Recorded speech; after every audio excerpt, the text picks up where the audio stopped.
রাসূলুল্লাহ সাল্লাল্লাহু আলাইহি ওয়াসাল্লামের উপর দরুদ এবং সালাম বর্ষিত হোক। আল্লাহুম্মা সাল্লি ওয়া সাল্লিম আলা নাবিয়িকা মুহাম্মদ। আল্লাহুম্মা সাল্লি আলাইহি আল্লাহুম্মা বারিক আলাইহি। আমি কৃতজ্ঞতা আদায় করছি অত্র মেডিকেল কলেজের সম্মানিত প্রিন্সিপাল ম্যাডামের প্রতি। তিনি she has graciously arranged or permitted to arrange this program এবং এই কারণে আল্লাহ তাআলা তাকে সর্বোত্তম বিনিময় দান করুন, আল্লাহুম্মা আমিন। এবং সম্মানিত vice principal as well as other faculty members এবং ডিফারেন্ট ফ্যাকাল্টিস অ্যান্ড ডিপার্টমেন্টসের সম্মানিত শিক্ষকবৃন্দ, হেডস যারা আছেন, বিভিন্ন অ্যাডমিনিস্ট্রেশনে যারা আছেন, and specially with special focus to the students যারা এখানে উপস্থিত আছেন, তাদের প্রতিও যে আপনারা অনুগ্রহ করে এই অনুষ্ঠানে অংশগ্রহণ করেছেন। বিশেষ করে বোনদেরকে দেখে আমি খুবই আনন্দিত। হোয়াই? কারণ আই লাভ দি উইমেন। আমি নারীদেরকে প্রচণ্ড ভালোবাসি। ভালোবাসার কারণ কি জানেন? কারণ হচ্ছে আমার চারিদিকে কেবল মহিলারা আছে, এখানে না, আমার বাসায়। কিভাবে? আমার 4 জন বোন এবং আমার মা, 5 জন আছে আমার বাসায়, আর আমি পুরুষ একাই। এরপরে আমার ঘরে হচ্ছে আমার ওয়াইফ একজনই, আর এটা কনফিউশন দূর করে দিলাম আর কি। আর আমার 3 কন্যা আছে, তাহলে এখানে আছে 4 জন, আর বাসায় আছে হলো বোনেরা মা মিলে হচ্ছে 5 জন, সর্বমোট 9 জন, আর পুরুষ হচ্ছে আমরা 2 জন। আমি এবং আমার ছেলে এখনও পুরুষ হয়ে ওঠে নাই, কিন্তু পুরুষ হবে আশা করছি ইনশাআল্লাহ, এই 2 জন। তো 9 জনের মাঝে আমরা 2 জন। তাহলে চারিদিকে আমি ঘুম থেকে উঠলেও মহিলাদেরকে দেখি, ঘুমাতে গিয়েও তাদেরকে নিয়ে ঘুমাই, চারিদিকে সব তারাই শুধুমাত্র। So my world is full of women. এবং এই কারণে জন্ম থেকেই আমি নারীদেরকে প্রচণ্ড ভালোবাসি। এবং এটার ভালোবাসার আরও কারণ হচ্ছে যে মায়েরা বা মেয়েরা, নারীরা, তারাই মূলত মানব জাতির মেকার। মানব জাতিকে যদি মানুষ হিসাবে তৈরি করতে হয় তাহলে সেখানে নারীদের ভূমিকাই মুখ্য। ফর এক্সাম্পল, আমার কথা বলছি, when I lost my father I was only 4। যখন আমার বাবা মারা যায় তখন আমার বয়স 4। এবং absolutely I am the making of my mother. আমার মায়ে আমাকে বড় করেছেন।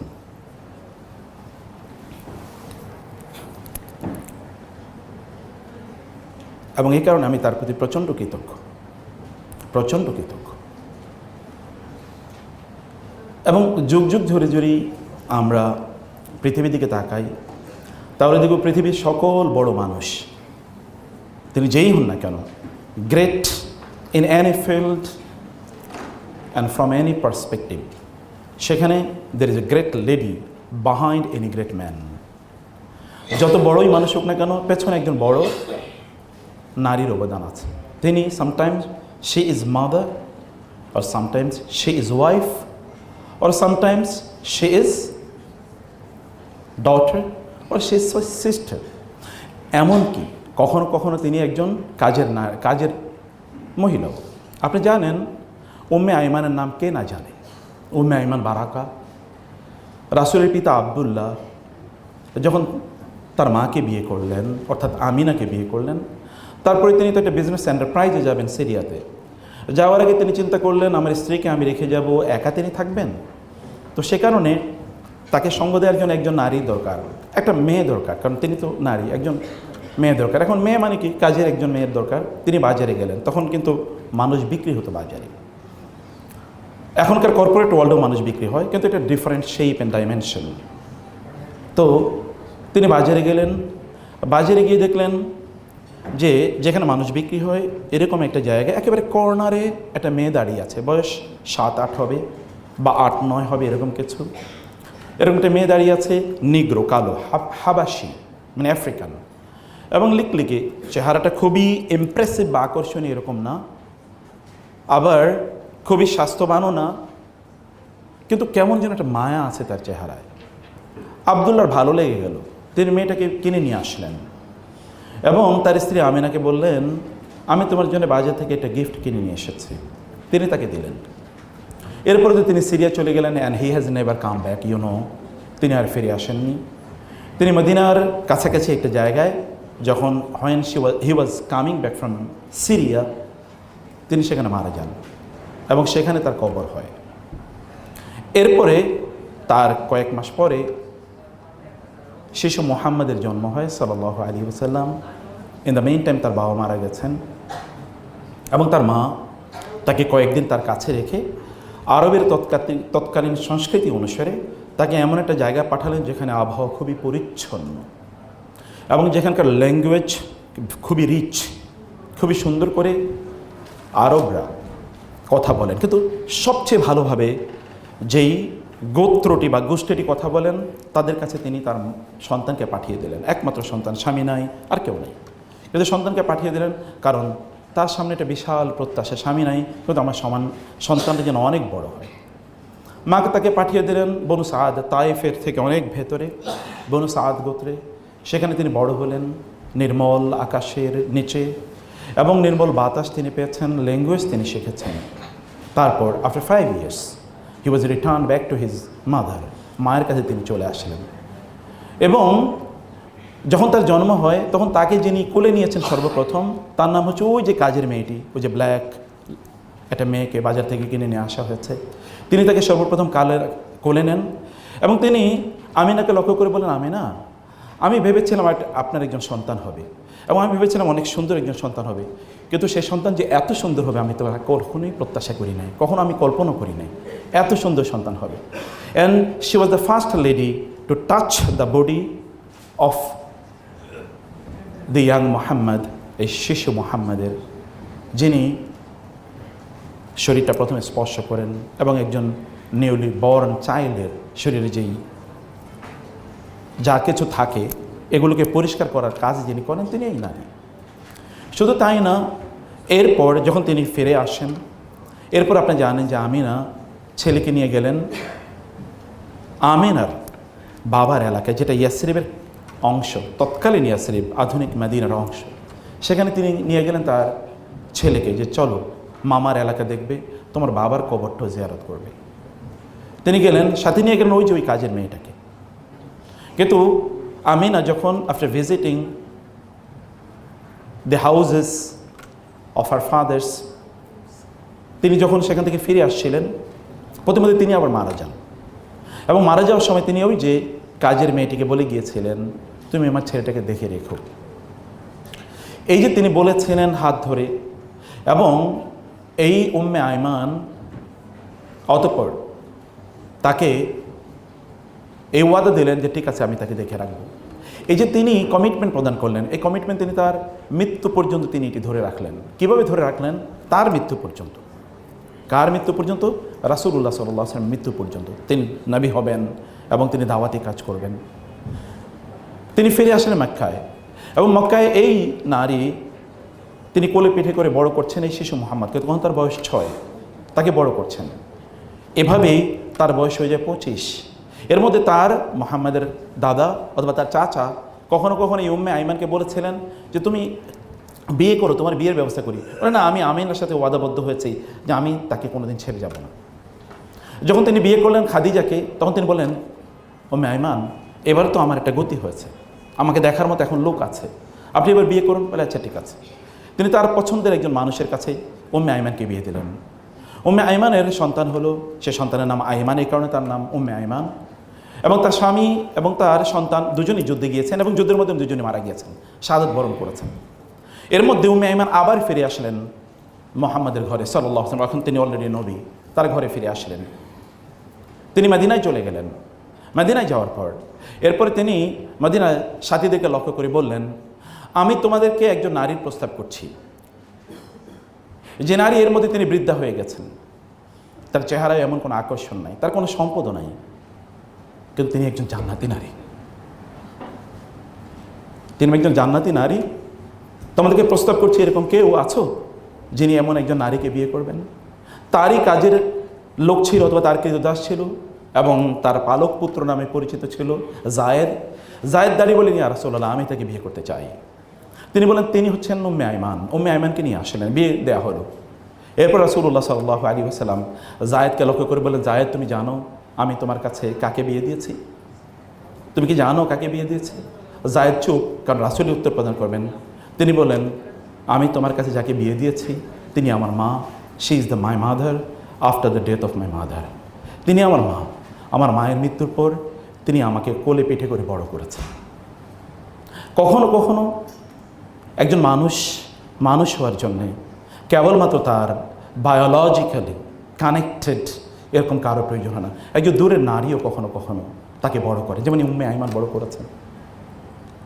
সে কারণে নারীরা বলা হয় তারা যদি দায়িত্ব নেয়, তাহলে তাদের এক হাতে থাকে তাদের শিশু, অন্য হাতে থাকে পৃথিবী। এই পৃথিবীকে তারা নিয়ন্ত্রণ করে আরেক হাত দিয়ে।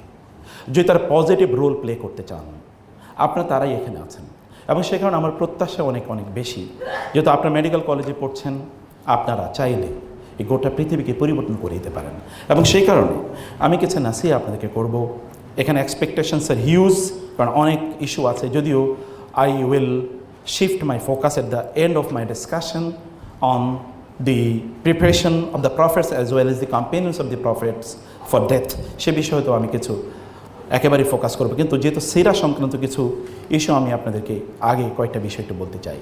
সম্মানিত বোনেরা এবং ভাইরা যারা আছেন, তাদেরকে আমি প্রথমেতেই যে বিষয়টি আমি আপনাদেরকে বলতে চাই, আপনারা এখানে এসেছেন মেডিকেল কলেজে পড়ার জন্য। মেডিকেল কলেজ এটা সায়েন্সের একটা অংশ, আপনি জানেন। আপনারা এমন একটা জায়গায় এসেছেন যেখানে আপনারা আপনাদের রবকে চেনার, সৃষ্টিকর্তাকে চেনার সর্বোত্তম উপায়, এর চেয়ে ভালো কোনো উপায় নাই। ওয়াফি আনফুসিকুম, তোমাদের মধ্যেই রয়েছে তোমাদের সৃষ্টিকর্তার অস্তিত্বের নিদর্শন। তুমি যদি একবার, if you can just open up your eyes, যদি কেবল তোমার দৃষ্টিগুলোকে তুমি অবারিত করো, তাহলে তুমি তোমার রবের অস্তিত্ব খুঁজে পাবে। আপনি এখানে শুনেছিলেন হিউম্যান অ্যানাটমির কথা, অথবা এমব্রিওলজির কথা আপনারা বলেছেন। এমব্রিওলজি আপনাদের চেয়ে ভালো কে জানে, কিন্তু এমব্রিওলজি কীভাবে একটা ভ্রূণ, একটা এমব্রিও কীভাবে একজন মায়ের গর্ভে বড় হয়ে ওঠে, কে তাকে ফুড দিল, কে তাকে অক্সিজেন প্রদান করলো, কে তাকে প্রোটেকশন প্রদান করলো, কে করেছে এগুলো? কে? হু ওয়াজ দেয়ার? কে তাকে টেক কেয়ার করেছে? যেখানে কারো কোনো হাল আতা আল ইনসান হিনুম মিনাদ দাহরি লাম ইয়াকুন শাইআম মাযকুরা, আপনি উল্লেখ করার মতো কোনো কিছুই ছিলেন না, when you was in the womb of your mother. Then who took care of you or who takes care of you, কে এটা নেন, এবং how the limbs of the bodies are developed gradually, কীভাবে এগুলো হয়, and proportionately, যেখানে যা হওয়া দরকার সেখানেই তা হয়, কে এটা করেছে? যদি আমরা এতটুকুর দিকে তাকাই, এর বাইরে যদি আমরা সায়েন্সের আরও কত কিছু আছে, আপনি যদি বিগ ব্যাংয়ের কথা বলেন, এক্সপানশন অফ দ্য ইউনিভার্স, কীভাবে প্রত্যেকটি মুহূর্তে সব কিছু এক্সপ্যান্ড করছে, এবং কীভাবে how everything will come to an end, কীভাবে কেয়ামত অনুষ্ঠিত হবে। কিন্তু এখন আমরা দেখি একে ভেরি সিম্পল, যদি আল্লাহ সুবহানাহু ওয়া তাআলা এই গ্র্যাভিটেশনকে আল্লাহ সুবহানাহু ওয়া তাআলা উইথড্র করেন, then everything will collide with each other, সব কিছু তখন সংঘর্ষ লাগবে, কেয়ামত অনুষ্ঠিত হবে। একেবারে সাধারণ জিনিস এগুলো। বিজ্ঞান আমাদেরকে এখন আমাদের চোখটা খুলে দিচ্ছে যে এগুলো এরকম এভাবে হয়। আল্লাহ সুবহানাহু ওয়া তাআলার নিজামের দিকে যদি আমরা তাকাই, তাহলে আমরা এভাবে দেখতে, আপনি যদি দেখেন যে যেটিকে আমরা হাইড্রোলজি না, আপনি জানেন কীভাবে হাউ ক্লাউডস আর ফর্মড, কীভাবে মেঘগুলো তৈরি হয়, কীভাবে সেখান থেকে বৃষ্টি নাজিল হয়। এটা আপনি একবার চিন্তা করে দেখেন, হাইড্রোলজিতে এটা কোরআনই বলে দিয়েছে, কীভাবে হাইড্রোলজির এই সিস্টেমে কীভাবে মেঘ তৈরি হয়, বৃষ্টি হিসেবে পৃথিবীতে আসে, এবং প্রপোর্শনেটলি এখানে আসে। যতটুকু আল্লাহ সুবহানাহু ওয়া তাআলা উইথড্র করেন ইভাপোরেশনের মাধ্যমে, বাষ্পীয়করণের মাধ্যমে, ততটুকু আল্লাহ সুবহানাহু ওয়া তাআলা পৃথিবীতে পাঠান। এর চেয়ে একটু বেশি পাঠালেই সেখানে প্লাবন তৈরি হয়, অথবা সেটা নূহ আলাইহিস সালামের মতো একটা প্লাবন তৈরি হবে। অসংখ্য ইস্যু আছে, আমি সায়েন্সের কথা বলছি, অসনোগ্রাফির কথা একবার চিন্তা করে দেখেন, কসমোলজির কথা একবার চিন্তা করে দেখেন, কে তৈরি করেছে এগুলো? আপনি এদিকে তাকালেই অসংখ্য সায়েন্সের জিনিস আপনি দেখতে পাবেন। আল্লাহ সুবহানাহু ওয়া তাআলাকে খুঁজে নেওয়ার জন্যে কোরআন ইজ এনাফ। এই কারণে আল্লাহ সুবহানাহু ওয়া তাআলা কোরআনকে বলেছেন ইয়াসিন ওয়াল কোরআনিল হাকিম, বিজ্ঞানময় কোরআন, সায়েন্টিফিক কোরআন। যদিও কোরআন বিজ্ঞানের গ্রন্থ নয়, কিন্তু কোরআনে অসংখ্য বিজ্ঞানের ইনফরমেশন আল্লাহ সুবহানাহু ওয়া তাআলা আমাদেরকে প্রদান করেছেন, অসংখ্য বিজ্ঞান ইনফরমেশন।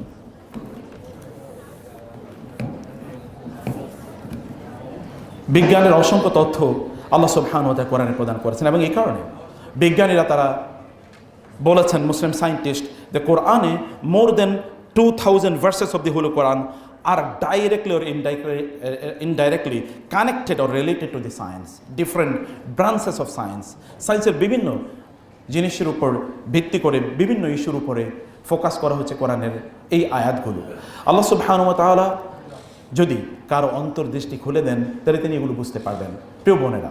কিন্তু আমরা সেখান থেকে অ্যাপার্ট ফ্রম দ্যাট ডিসকাশন, আমরা যদি বলি যে একজন বোন হিসাবে, একজন নারী হিসাবে আপনার একদিকে আপনার রয়েছে কেরিয়ার এবং অন্যদিকে আপনার রয়েছে মানে হিউম্যান, আপনার যে রোল আছে, এই রোলকে দুটোকে কীভাবে আমরা কম্বাইন করতে পারি। যখন আপনার এই জায়গায় এসেছেন, সে জায়গায় দুটো কম্বিনেশন আপনি কীভাবে করতে পারেন। কম্বিনেশন থেকে আপনি একবার তাকান, যদি আপনি সত্যিকার অর্থে আপনার ফোকাসটাকে যদি আপনি ঠিক করতে পারেন যে আপনি কী করতে চাচ্ছেন, তাহলে আপনি বিশাল, এই পৃথিবীর জন্য আপনি বিশাল কন্ট্রিবিউশন আপনি রাখতে পারেন। একবার চিন্তা করে দেখেন, মারিয়াম আলাইহিস সালাতু ওয়াস সালামের কথা একবার চিন্তা করে দেখেন। মারিয়াম আলাইহিস সালাতু ওয়াস সালাম, তিনি আপনাদের ফোকাসের কথা আমি বলছি, আপনাদের ক্যারিয়ারটাকে একেবারে বাদ দিয়ে আপনার অন্য জায়গায় শিফট, শুধুমাত্র যেটাকে আমরা বলছি রিলিজিয়াস এরকম রিলিজিয়াসের ইস্যুর প্রতি আপনার ফোকাস করবেন। আমি কিন্তু ওই কথা একবার আপনাদেরকে বলছি না। আপনাদের ক্যারিয়ারটাকে আপনার ডেভেলপ করেন, কারণ আপনার যেই মূল ফোকাসটা, সেই ফোকাসটা আপনি ঠিক করবেন। আপনি ক্যারিয়ার ডেভেলপ করবেন, কিন্তু ক্যারিয়ারের পর আপনার কি, এই ক্যারিয়ার কি কেবলমাত্র দুনিয়া কেন্দ্রিক ক্যারিয়ার, নাকি আপনার একটা মানে যদি আমরা এমন একটা ক্যারিয়ার কথা বলি যেটা অনেক ফার রিচিং, অনেক দূরদৃষ্টি সম্পন্ন যদি একটা ক্যারিয়ারের কথা আমরা চিন্তা করি, তাহলে সেটা কেমন হতে পারে। এটার দুটোর কম্বিনেশন, একটা হচ্ছে সমাজের প্রতি আপনার দায়বদ্ধতা এবং 2 নম্বর হচ্ছে আপনার নিজের প্রতি আপনার দায়বদ্ধতা। আচ্ছা, আপনি আপনার নিজকে জ্বালিয়ে কখনোই অন্যকে আলোকিত করতে পারবেন না। কতক্ষণ আলোকিত করবেন? কতক্ষণ একটা ঘরকে জ্বালিয়ে আপনি কতক্ষণ আলোকিত করতে পারবেন? যতক্ষণ এটা অ্যাশে পরিণত না হবে ততক্ষণ পর্যন্ত আলোকিত করতে পারবেন, তারপর করতে পারবেন না। কিন্তু আপনার নিজকে আপনি অ্যালাইভ রেখে যদি আলোকিত করতে পারেন, তাহলে আপনি মানে বছরের পর বছর, যুগ যুগ ধরে আপনি আলোকিত করে যেতে পারেন। এবং কেবলমাত্র আপনার জীবদ্দশায় আপনি আলোকিত করবেন এরকম নয়, ইভেন আপনার মৃত্যুর পরেও আপনি আলোকিত করে যেতে পারেন। যেমন এই হলে যারা আপনারা আছেন, যার আলোচনা শোনার জন্যে অথবা যাকে কেন্দ্র করে আজকের এই আয়োজন, তিনি তো এখন থেকে 1500 বছর আগে মারা গিয়েছেন, but still he is so much, বরং আমি মনে করি যে তিনি এখন আগের চেয়ে আরও অনেক বেশি রিলেভেন্ট। এখনকার সমাজে তার প্রয়োজন আগের চেয়ে অনেক অনেক বেশি। বরং প্রত্যেকটি সেকেন্ডেই আমরা তার উপস্থিতিটাকে ফিল করি। আজকের এই রুমটা, এই মঞ্চটি, এই অডিটোরিয়াম আলোকিত হয়েছে তার মাধ্যমে, যদিও তিনি 1500 বছর আগে মারা গিয়েছেন, ইন্তেকাল করেছেন, তিনি ডিসঅ্যাপিয়ার করেছেন। আপনি যদি চান, even you remain influential and impactful after your death and demise and আপনার ডিসঅ্যাপিয়ারেন্স, তাইলে আপনি কি করা দরকার? আমি কয়েকটি এক্সাম্পল আপনাদেরকে বলি। আচ্ছা, মারিয়াম আলাইহিস সালাতু ওয়াস সালামের কথা আপনাদের মনে আছে। মারিয়াম আলাইহিস সালাতু ওয়াস সালাম তার জন্মের আগে তার মা আল্লাহ তাআলার কাছে মান্নাত করলেন, হে আল্লাহ, ইন্নী নাযারতু লাকা মা ফি বাতনি মুহাররারান ফাতাকাব্বালহু মিন্নি, হে আল্লাহ ফাতাকাব্বাল মিন্নি, হে আল্লাহ, আমার পেটে যে সন্তান আছে এই সন্তানকে আপনার জন্য আমি মুক্ত করে দিলাম, মানে কেবল আপনার জন্য তিনি কাজ করবেন। মারিয়াম আলাইহিস সালাম তার আগে কি করেছেন? মারিয়াম আলাইহিস সালামের মায়ের কথা বলছি। মারিয়াম আলাইহিস সালামের মা আল্লাহর কাছে বললেন, আল্লাহ, আমার গর্ভে যে সন্তান আসছে এই সন্তানকে আপনার জন্য উৎসর্গ করে দিলাম। তার মনে হচ্ছিল যে তার গর্ভে এমন একটা সন্তান আসবে যে সন্তানটা ছেলে। যখন তার সন্তান জন্ম হলো, তিনি আল্লাহকে বললেন, আল্লাহ রব্বি ইন্নী আওদাতুহা উনসা, আল্লাহ, আমি তো কন্যা সন্তান জন্ম দিয়েছি। আল্লাহ তাআলা বলেন, আল্লাহ কি জানেন না তুমি কোন সন্তান জন্ম দিয়েছো? ওয়ালাইসা যাকারু কাল উনসা, আমি তোমাকে যে কন্যা সন্তান দিয়েছি, পৃথিবীর হাজার লক্ষ কোটি পুরুষ এই কন্যা সন্তানে প্যারালাল হতে পারে না। এবং তিনি তারপর তাকে উৎসর্গ করে দিলেন বাইতুল মুকাদ্দাসের সেবা করার জন্য। অ্যাগেইন আপনি আসুন যে এখানে সেবা, মানবতার সেবা, আপনি কোন ডাইমেনশনে সেবা করছেন? তখনকার ডাইমেনশনে তিনি সেবা করছেন। বাইতুল মুকাদ্দাসে যারা যাবে, যারা সেখানে ইবাদত করার জন্য যাবে, ওয়ার্শিপার যারা যাবেন, তাদের জন্য তিনি সেবা করবেন। তিনি সেবা করছিলেনই। কোনো এক সময় হঠাৎ করে তার কাছে একজন পুরুষ এসে উপস্থিত হলো, অত্যন্ত চমৎকার দেখতে শুনতে। তিনি বলেন, তুমি কে? বলে, আমি আল্লাহ তাআলা আমাকে পাঠিয়েছেন। কেন? যে আপনাকে একজন সন্তান হবে, আপনার সে সুসংবাদ দেব। বলে, আমি সন্তানের মা হব? আমি এখনো বিয়ে করিনি, পৃথিবীর কোনো পুরুষ আমাকে স্পর্শ করে নাই, আমি সন্তানের মা হব কীভাবে? তিনি বললেন, কাযালিকা ক্বালা রাব্বুকা হুয়া আলাইয়া হায়্যিন ওয়া লিনাজআলাহু আয়াতাল লিন-নাসি ওয়া রাহমাতাম মিন্না ওয়া কানা আমরান মাকদিয়া। It is a decided matter, এটা অলরেডি সিদ্ধান্তকৃত। আল্লাহ সুবহানাহু ওয়া তাআলা আপনাকে সন্তান প্রদান করবেন, আপনার সন্তান হবে, you will become mother, you will be mothering a child. It is already decided and it is easy for Allah. আল্লাহর জন্য এটা সহজ। আল্লাহ সুবহানাহু ওয়া তাআলা এরকম একটা সন্তান আপনাকে প্রদান করবেন, এবং তিনি সন্তান মা হলেন। সেই সন্তান হলো ঈসা আলাইহিস সালাতু ওয়াস সালাম। আপনি যদি মানব জাতির জন্য যদি কোনো কিছু করেন, যেমন মারিয়াম আলাইহিস সালাম তিনি করেছেন, সেখানে যারা নামাজ পড়তে বা সালাত আদায় করতে, জিকির আজকার করতে, ইবাদত করতে এসছে, তিনি তাদের সেবা করেছেন। কিভাবে? তিনি কখনো কখনো মসজিদকে ঝাড়ু দিয়েছেন, তিনি কখনো কখনো মুসল্লিদের জন্য পানি এর ব্যবস্থা করেছেন, পরিষ্কার পরিচ্ছন্নতার ব্যবস্থা করেছেন, অথবা নারী যারা সেখানে প্রেয়ার পড়তে আসবে তাদেরকে তিনি নাসিহা প্রদান করেছেন, তাদেরকে তিনি হালাকা প্রদান করেছেন। I don't know what she has done, কারণ এটার কোনো ডিসক্রিপশন কোথাও নাই, কিন্তু আই ক্যান ইমাজিন, আমি কেবল চিন্তা করতে পারি এরকম কাজই একজন নারী করে থাকেন। তো এই কাজগুলো তিনি করেছেন। যেমন আমাদের এখানকার vice chancellor sir, vice principal sir, ওনার ওয়াইফ, তিনি এরকম হালাকার কথা বলেছেন। কোরআন লার্নিং সেন্টার একবার আমি এসেছিলাম, সেখানে অনেক চমৎকার কিছু কাজ হয়। আপনি যখন মানবতার জন্য কোনো কিছু করবেন, আল্লাহ সুবহানাহু ওয়া তাআলা উইল গিফট ইউ, এইরকম গিফট আল্লাহ তাআলা দিতে পারেন। কখনো হতে পারে সেটা ঈসা আলাইহিস সালাতু ওয়াস সালামের মতো এমন একজন সন্তান, তিনি হয়তো বা নবী হবেন না, কিন্তু মানবতার জন্য তিনি প্রচণ্ড কল্যাণকর হবেন। এমন কিছু আল্লাহ সুবহানাহু দিতে পারেন। নারীদের অবদানের কথা আমি বলছি। আপনি একবার চিন্তা করে দেখেন তো, খাদিজাতুল কুবরা রাদিয়াল্লাহু তাআলা আনহার কথা। খাদিজাতুল কুবরা রাদিয়াল্লাহু তাআলা আনহা তিনি কি করেছেন? আয়েশা রাদিয়াল্লাহু তাআলা আনহার সামনে খাদিজাতুল কুবরা এর কথা রাসূলুল্লাহ সাল্লাল্লাহু আলাইহি ওয়াসাল্লাম বেশি বেশি বলতেন। আয়েশা রাদিয়াল্লাহু তাআলা একবার বিরক্ত হয়ে বলেন, ইয়া রাসূলুল্লাহ, ওই বৃদ্ধা কবে মারা গেছে, তারে ছাড়া আপনি কাউকে চোখে দেখেন না? তার চেয়ে কত সুন্দরী স্ত্রী আল্লাহ তাআলা আপনাকে দিয়েছেন। রাসূলুল্লাহ সাল্লাল্লাহু আলাইহি ওয়াসাল্লাম একটু বিব্রত হলেন এবং বললেন, আয়েশা, আপনি ঠিক বলেন নাই, খাদিজার চেয়ে উত্তম কাউকে আল্লাহ তাআলা আমাকে প্রদান করেন নাই। খাদিজাই একমাত্র নারী, সাদ্দাকাতনি ইয কাযাবা বিয়ান নাস, মানুষ যখন আমাকে অস্বীকার করেছিল, she is the first lady to believe in me, তিনি সর্বপ্রথম নারী যিনি আমার প্রতি বিশ্বাস স্থাপন করেছেন। এবং তিনি তার সম্পদ, তিনি আমাকে সাহায্য করেছেন যখন লোকেরা আমাকে প্রত্যাখ্যান করেছিল। তার সম্পদ আমার দ্বীনের কাজে লেগেছে এবং তিনি আমাকে সন্তানের বাবা বানিয়েছেন। আর আপনারা কেউ আমাকে সন্তান দিতে পারেন নাই। তিনি অত্যন্ত প্রমিনেন্টলি তিনি উল্লেখ করলেন যে রাসূলুল্লাহ সাল্লাল্লাহু আলাইহি ওয়াসাল্লামের দ্বীনের কাজে খাদিজার সম্পদ লেগেছে। এবং আল্লাহর কসম, আমি জানি না খাদিজার সম্পদ যদি না থাকতো তাহলে এই অডিটোরিয়ামের এই আলোকসজ্জায় এই নিচেও ইসলামী সে পুস্তকের আমি জানি না। I don't know, because Khadija রাদিয়াল্লাহু তাআলা আনহা not only physically but financially contributed to the propagation and the preaching and the expansion of Islam. ইসলামের আজকের যে বিস্তৃতি, এই বিস্তৃতির পেছনে যদি একজন মানুষের অবদান সবচেয়ে বেশি উল্লেখ করতে হয়, তার নাম হচ্ছে খাদিজাতুল কুবরা রাদিয়াল্লাহু তাআলা, the first lady to believe in the Prophet sallallahu alaihi wasallam and the first lady to help him physically, financially and mentally or spiritually. তিনি বলেছেন, আমি যখন বাইরে কষ্ট পেতাম তখন আমি ঘরে যেতাম, আমার স্ত্রী আমাকে সান্ত্বনা প্রদান করতো। এবং আপনারা জানেন যে রাসূল ইসলামের জীবনে একটা বছরকে বলা হয় আমুল হুজুন, বা একটা কষ্টের বছর, একটা দুঃখের বছর। একটা দুঃখের বছর কোনটা জানেন? The year when he lost his wife Khadija, যখন তার স্ত্রী খাদিজা মারা গিয়েছেন, সেই বছরটাকে কষ্টের বছর বলা হয়। এরপরে আপনি আসেন আয়েশা রাদিয়াল্লাহু তাআলার কথা। আয়েশা রাদিয়াল্লাহু, আপনারা জানেন আয়েশা রাদিয়াল্লাহু তাআলা আনহার মোর দেন 10,000 স্টুডেন্ট ছিল যারা সাহাবায়ে কেরাম এবং সিনিয়র সাহাবী, তার স্টুডেন্ট ছিল। আমি বোনদেরকে বলছি, একবার চিন্তা করে দেখুন যে সেই যুগের একজন নারী, মোর দেন 10,000 কম্পেনিয়ন্স অফ দি প্রফেট সাল্লাল্লাহু আলাইহি ওয়াসাল্লাম ওয়ার হার ডাইরেক্ট স্টুডেন্ট। তারা তার কাছ থেকে কোনোভাবে তার কাছ থেকে শিখেছে। রাসূলুল্লাহ সাল্লাল্লাহু আলাইহি ওয়াসাল্লামের স্ত্রীদের মধ্যে দুটো ভাগ ছিল, মানে দুইটা গ্রুপ ছিল। একটা গ্রুপ হলো মানে আয়েশা রাদিয়াল্লাহু তাআলার নেতৃত্বে, আর একটা গ্রুপ হল উম্মু সালামা রাদিয়াল্লাহু তাআলার নেতৃত্বে। এবং এই দুই গ্রুপ মানে তাদের নিজস্ব একটা বলয় ছিল, এই গ্রুপের অধীনে কিছু ছিল, ওই গ্রুপের অধীনে কিছু ছিল। এর মধ্যে যেই দিন রাসূলুল্লাহ সাল্লাল্লাহু আলাইহি ওয়াসাল্লাম আয়েশা রাদিয়াল্লাহু তাআলার ঘরে থাকতেন, ওই দিন রাসূলুল্লাহ সাল্লাল্লাহু আলাইহি ওয়াসাল্লামের ঘরে অনেক বেশি উপহার, গিফট যেত, সাহাবায়ে কেরামরা গিফট দিতেন। এর মধ্যে উম্মে সালামার গ্রুপটা তারা খুব খেপলো, সব গিফট ওই ঘরে যায়, আমাদের ঘরে গিফট আসে না কেন? তারা এবার খেপলেন। খেপে তারা এবার বললেন যে, একজনকে বললেন যাও তুমি যাও, উম্মে সালামাকে বললেন তুমি যাও, তুমি গিয়ে তারপরে রাসূলুল্লাহ সাল্লাল্লাহু আলাইহি ওয়াসাল্লামকে বলো যে তিনি আমাদের ঘরেও যেন কিছু হাদিয়া আসে, কিছু গিফট আসে, এই ব্যবস্থা যেন তিনি করেন। তিনি গেলেন, যাওয়ার পরে প্রথম বললেন, ইয়া রাসূলুল্লাহ, আপনার এই যে স্ত্রী আমাকে পাঠিয়েছেন, তারা বলেছেন যে ওই ঘরে কেন গিফট সব যায়, আমাদের ঘরে কিছু গিফট আসে না কেন? তিনি কিচ্ছু বলেন না, আবার গেলেন, কিছু বলেন না, আবার গেলেন, কিছু বললেন না। এরপরে চতুর্থবার রাসূলুল্লাহ বললেন, তোমরা আমাকে আয়েশাকে নিয়ে ডিস্টার্ব করো না তো, তোমরা জানো আমি যখন আয়েশার ঘরে থাকি তখনই কেবল কোরআন নাজিল হয়। কোরআন তখনই নাজিল হতো যখন আয়েশার ঘরে থাকতাম আমি। এই আয়েশা রাদিয়াল্লাহু তাআলা আনহা, তিনি একবার তার ভাতিজা ওরওয়া, তার নাম, তার ভাগিনা ওরওয়া একবার বললেন, আমি একবার আয়েশার ঘরে গেলাম রাদিয়াল্লাহু তাআলা, এর মধ্যে রাসূল সাল্লাল্লাহু আলাইহি ওয়াসাল্লাম ইন্তেকাল করেছেন, তার ঘরে গেলাম। ঘরে যাওয়ার পরে দেখলাম এটা ফজরের নামাজের পর, যেটা সলাতুদ দোহায়ের সময়, সলাতুদ দোহায় তিনি দাঁড়িয়ে আছেন। এবং তিনি কোরআন তেলাওয়াত করছেন অস্ফুট স্বরে। সেখান থেকে কিছুজন আওয়াজ বেরোচ্ছে।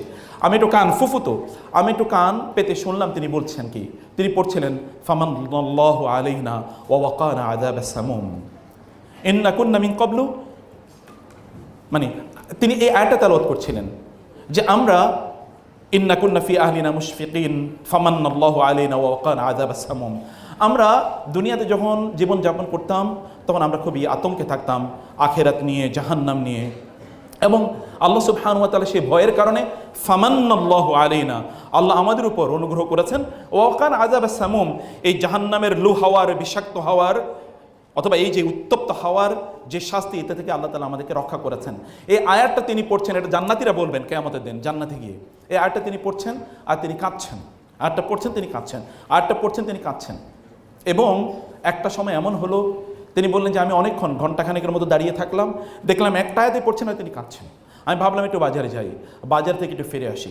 বাজারে গেলাম, ঘন্টাখানেকের মতো বাজারে কাটালাম, আবার ফিরে আসলাম, এসে দেখলাম তিনি দাঁড়িয়ে ওই একই আয়াত তেলাওয়াত করছেন, এবং তিনি একই আয়াত তেলাওয়াত করছেন আর তিনি কাঁদছেন। এরকম একজন নারীর জন্যে কেন আসমান থেকে ফেরেশতা জিবরিল নাজিল হবেন না, এবং কেন বলবেন না ইয়া রাসূলুল্লাহ, যেমন এর আগে খাদিজাতুল কুবরা এর ব্যাপারে রাসূল সাল্লাল্লাহু আলাইহি ওয়াসাল্লাম একবার আছেন, এবং এর মধ্যে রাসূল ইসলাম জিবরিল আসেন এবং বলেন ইয়া রাসূলুল্লাহ কিছুক্ষণ পরে খাদিজা আপনার কাছে আসবে, এবং আল্লাহ তাআলা আমাকে পাঠিয়েছেন আমি যেন আল্লাহর পক্ষ থেকে খাদিজার জন্য যে সালামটা আছে এটা আপনার কাছে পৌঁছে দিই। আল্লাহ তাআলা খাদিজাকে সালাম পাঠিয়েছেন, ইয়া রাসূলুল্লাহ আল্লাহর সালামটা খাদিজাকে আপনি পৌঁছে দেবেন, কিন্তু আমার একটা অনুরোধ আছে, আমার সালামটাও একটু আপনি খাদিজাকে পৌঁছে দিয়েন। আপনি কেন ইমাজিন যে আল্লাহ সালাম পাঠাচ্ছেন আপনার জন্য? Can you expect that Jibril will also send সালাম টু ইউ, আপনার জন্য? আপনি সেই জায়গায় আপনার নিজেকে উন্নীত করতে পারেন। And it is only possible for the women. I have not narrated any story relating to men. আমি কিন্তু পুরুষদের কোনো কথা বলছি না, আমি কিন্তু নারীদের কথা বলছি, যে নারীরা can raise your status to this level.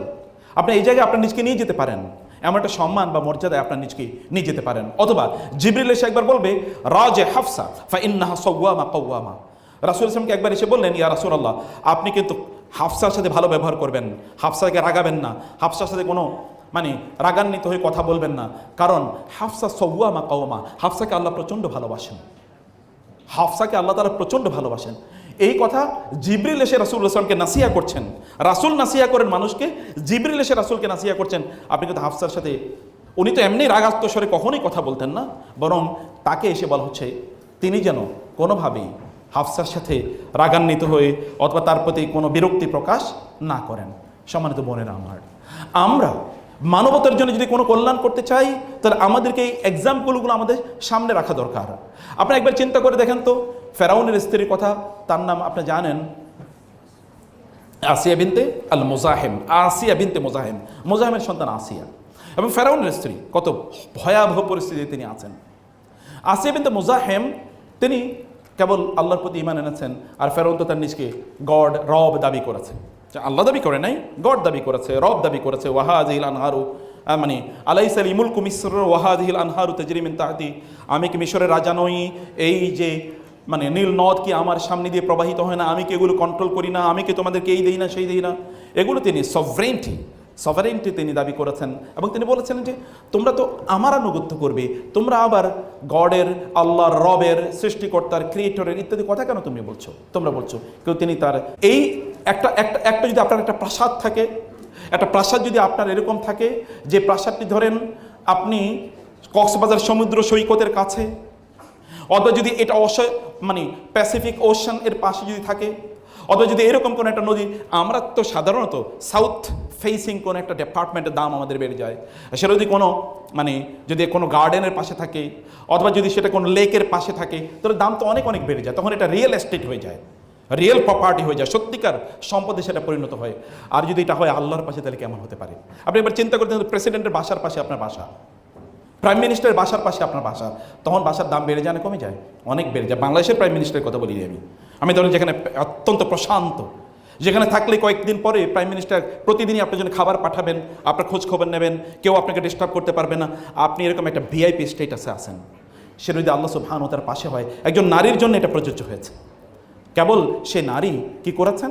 সে নারী একাধারে আল্লাহ সুবহানাহু ওয়া তাআলার প্রতি তার তার তার ডিভোশন ছিল, অন দ্য আদার হ্যান্ড তিনি কিন্তু বড় করেছেন কাকে? মুসা আলাইহিস সালাম একজন মানুষকে তিনি তৈরি করছেন, মানুষকে তিনি নির্মাণ করছেন জনগণের প্রতি। একজন মানুষকে নির্মাণ মানে কি? মানুষের জনগণের জন্য কাজ করা, মানবেতর কল্যাণের জন্য কাজ করা। আপনার যারা মেডিকেল কলেজ যারা আছেন, after graduating out of this medical college, তারপর আপনার মানুষের সার্ভিসে যাবেন। আপনার সার্ভিসের মূল লক্ষ্য কী, উদ্দেশ্য কী? আপনি কেবল দুনিয়া দুনিয়া আপনি কতটুকু পাবেন বলেন তো? আপনার দুনিয়া কতটুকু? আর দুনিয়া আপনি কতদিন থাকবেন? আপনি দুনিয়াতে থাকবেন কতদিন? আর দুনিয়াতে কতটুকু আপনি গ্রহণ করবেন? আপনি তো মেডিকেল সায়েন্সে বলেন eat less then you will remain healthy. যত কম খাবেন তত আপনি ভালো থাকবেন, কারণ অনেক বেশি খাওয়া এটা একটা রোগ। Stomach is the centre of all diseases. মানুষের রোগ তো খাওয়ার কারণে হয়, না খাওয়ার কারণে কোনো রোগ হয় না। না খেলে আপনি সুস্থ থাকেন, বরং যত কম খাবেন তত আপনি সুস্থ থাকবেন। তো আপনারাই এখন বলেন, ডক্টররা বলে, ডক্টরদের কাছে গেলে বলে না তুমি এটা খাবা, আপনারা এটা বলেন, আপনারা বলেন আপনি এটা খাবেন না। আপনি না খাওয়ার কথা বলেন, কম খাওয়ার কথা বলেন। যখন লোকেরা আক্রান্ত হয়, রোগাক্রান্ত হয়, তখন তাদেরকে আরও কম খাওয়ার জন্য অথবা বিভিন্ন জিনিস তাদেরকে কম খাওয়ার কথা বলা হয়। এই দুনিয়াতে খাবারটা একটা ডিজিজ, কিন্তু আখেরাতে খাবারটা একটা ফ্যান্টাসি, একটা এনজয়মেন্ট, একটা এন্টারটেনমেন্ট। কুলু ওয়াশরাবু হানিআম বিমা আসলাফতুম ফিল আইয়ামিল খালিয়া। আল্লাহ সুবহানাহু ওয়া তাআলা জান্নাতে, এই দুনিয়াটা আপনার জন্য পারফেক্ট করে আল্লাহ তাআলা তৈরি করেন নাই, কিন্তু জান্নাতকে পারফেক্ট করে তৈরি করেছেন। আমরা বলেছি একটা রিয়েল এস্টেটের কথা, জান্নাতের রিয়েল এস্টেটের কথা দেখেন তো। যে আয়াতগুলো আমি তেলাওয়াত করেছিলাম, সেখানে আল্লাহ সুবহানাহু ওয়া তাআলা বলেছেন যারা ঈমান এনেছে, ভালো আমল করেছে, আল্লাহ তাআলা তাদের জন্য লানুবাউই আন্নাহুম ফিল জান্নাতি গুরাফান তাজরি মিন তাহতিহাল আনহার। আল্লাহ তাআলা জান্নাতে আপনাদের জন্য গোরাফান মানে সুইটস, এটা কেবল 7 স্টার, পৃথিবীতে কেবল 7 স্টারের একটা স্বাদ আপনি পাবেন যদি আপনি দুবাইতে যান। 10 স্টারের কোনো হোটেল নাই পৃথিবীতে, কিন্তু এটা 10 স্টার না, 10 মিলিয়ন স্টারের হোটেল। এর সুইট আপনার জন্য আল্লাহ তাআলা তৈরি করে রেখেছেন। Not one sweet, many sweets. সেখানকার সামারের জন্য আলাদা, উইন্টারের জন্য আলাদা, সেখানকার অটামের জন্য আলাদা, সেখানকার ফলের জন্য আলাদা। Different seasons and different sweets are for you over there. এবং সেটা কেবল সুইট, এই দুনিয়ার যে ডাইমেনশন, এই ডাইমেনশনের সুইট সেখানে না, সেখানে everything is available. Not only that, আপনার জন্যে যদি এমন হয় যে প্যাসিফিক ওশানের মধ্যখানে ঠিক আপনার জন্য একটা সুইট তৈরি করা হয়েছে, এটা ধরুন 1 মিলিয়ন স্টারের একটা হোটেল তৈরি করা হয়েছে, এবং সেখানে ধরুন 70,000 সেখানকার ওয়েটার্স আপনার জন্য কেবলমাত্র খাদ্য পানীয় আপনার সেবা করার জন্য সেখানে উপস্থিত আছে। কেমন হতে পারে সেটা? 70,000 লোক আপনাকে সার্ভিস দেওয়ার জন্য সেখানে আছে, কেবল আপনি one man is there or one women is there, কিন্তু সেখানে 70,000 লোক আপনাকে সার্ভিস দেওয়ার জন্য আছে। এবং অল ডাইমেনশনস অফ সার্ভিসেস, লাকুম ফিহা মা তাশতাহি আনফুসুকুম ওয়া লাকুম ফিহা মা তাদউন নুজুলাম মিন গফুরির রহিম। আল্লাহ সুবহানাহু ওয়া তাআলা বলেছেন জান্নাতের যে বিবরণ আমি কোরআনে দিয়েছি এটা কেবলমাত্র নুজুল। What is the meaning of নুজুল? এই যে আপনাদের জন্য সার্ভ করছে এটা হলো নুজুল। বুঝতে পেরেছেন? নজল মানে কি জানেন আপনারা? নজল মানে হচ্ছে যদি আপনি কোথাও যান, যেমন কোনো একটা অনুষ্ঠানে আপনি গিয়েছেন, যাওয়ার পর আপনাকে সেখানে যাওয়ার পর আপনাকে কিছু কি দেবে? প্রথমে কিছু একটু জুস দেবে আপনাকে, অথবা একটু হালকা অ্যাপেটাইজার আপনাকে প্রদান করবে যে আপনি এটা কেবল একটু খান, যেন আপনার একটু ক্ষুধাটাকে একটু নিবারণ করা হয়। ক্ষুধাটা নিবারণ করার জন্য আপনি যদি কোনো চাইনিজ বা এরকম কোনো রেস্টুরেন্টে যান, তখন আপনাকে প্রথমে একটু জুস মানে একটু আপনাকে হয়তো বা স্যুপ প্রদান করবে, অন্থন বা এরকম জাতীয় কিছু আপনাকে প্রদান করবে। এটাকে বলে নুজুল।